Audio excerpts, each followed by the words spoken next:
Bagaimana bisa ada jamur di sawit? Dan bagaimana ceritanya jamur sawit bisa menjadi sumber ekonomi bagi para petani sawit swadaya?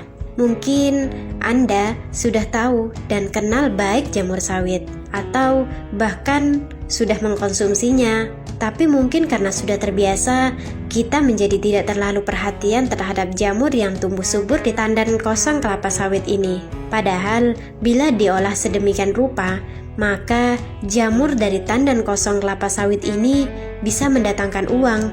Bahkan, percaya atau tidak percaya, laporan budidaya jamur tandan kosong sawit telah dipublikasi sekitar tahun 2009 di Nigeria.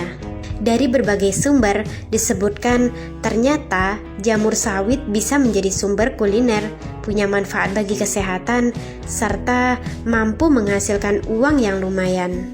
Biasanya jamur-jamur itu tumbuh dari bekas tandan kosong kelapa sawit, hasil sisa produksi yang sudah masuk dalam proses perebusan lalu dibuang di area perkebunan. Jamur-jamur ini tumbuh melalui proses alam. Bila diolah jadi sumber pangan, jamur sawit punya cita rasa yang gurih dan lezat, memiliki gizi yang cukup baik bagi kesehatan manusia.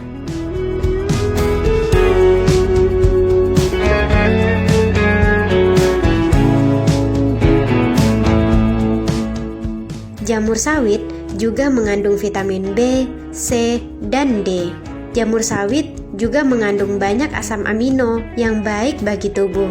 Protein yang terkandung dalam jamur bahkan lebih banyak ketimbang yang bisa Anda dapatkan dari kacang merah. Tingginya protein dalam jamur ini dapat membantu menghancurkan sel kanker dalam tubuh manusia.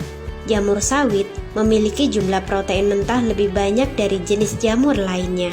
Memang, secara kultural, budidaya jamur di Indonesia menggunakan media jerami padi dan kapas. Padahal, substrat media jamur sebenarnya sangat banyak, seperti rerumputan, eceng gondok, daun pisang, ampas tebu, ampas aren, dan masih banyak lagi, termasuk tandan kosong kelapa sawit. Menurut Thierry Bufanamala, hasil produksi jamur dengan media sawit ternyata lebih tinggi dan lebih baik bila dibandingkan dengan jerami dan kapas. Penggunaan komposit 1:1 jerami dan tandan sawit lebih baik dibandingkan bahan tunggal jerami saja atau tandan sawit saja. Saat ini, beberapa tempat di Indonesia seperti Aceh, Lampung, Sumatera Selatan, dan Kalimantan sudah mulai mengusahakan jamur ini dengan media tandan kosong sawit. Tandan kosong sawit sendiri dapat diperoleh di pabrik sawit.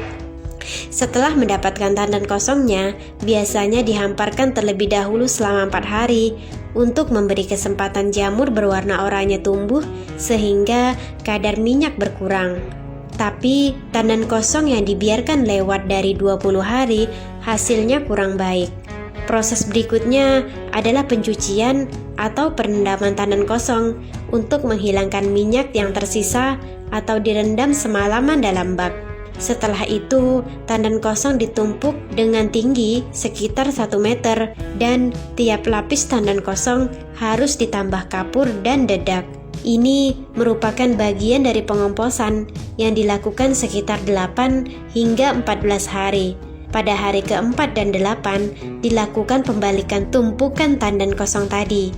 Setelah itu, tandan kosong disusun dalam rak rumah jamur. Berikutnya, lakukan pasteurisasi dengan cara mengalirkan uap panas ke dalam kumbung jamur sekitar 5 hingga 7 jam. Suhu kumbung harus mencapai 70 derajat Celcius minimal 2 jam. Lalu, lakukan penanaman bibit jamur ke atas tumpukan tandan kosong sesegera mungkin setelah dipasteurisasi. Namun, dengan syarat suhu dalam media sudah turun sekitar 30 derajat Celcius. 1 meter persegi memerlukan sekitar 1 log bibit berukuran 300 gram. Proses selanjutnya adalah pemeliharaan, berupa rutin buka tutup jendela, atur pencahayaan, dan untuk penyiraman dilakukan dari hari ke-5 hingga habis panen. Jamur pertama tampak kurun waktu sekitar 15 hingga 25 hari sesudah bibit ditempatkan. Jamur ini tidak boleh dibiarkan hingga mencapai ukuran maksimumnya. Waktu panen, jamur diangkat serta dipelintir dengan hati-hati hingga jamur yang tumbuh di sampingnya tak rusak. Panen dapat dilakukan sepanjang 20 hingga 30 hari dengan interval 1 atau 2 hari sekali. Saat ini, harga jamur sawit di pasar lokal di kisaran 16 hingga 17.000 per kilogramnya. Sementara untuk pasar Pulau Jawa bisa mencapai 25.000 per kilogramnya.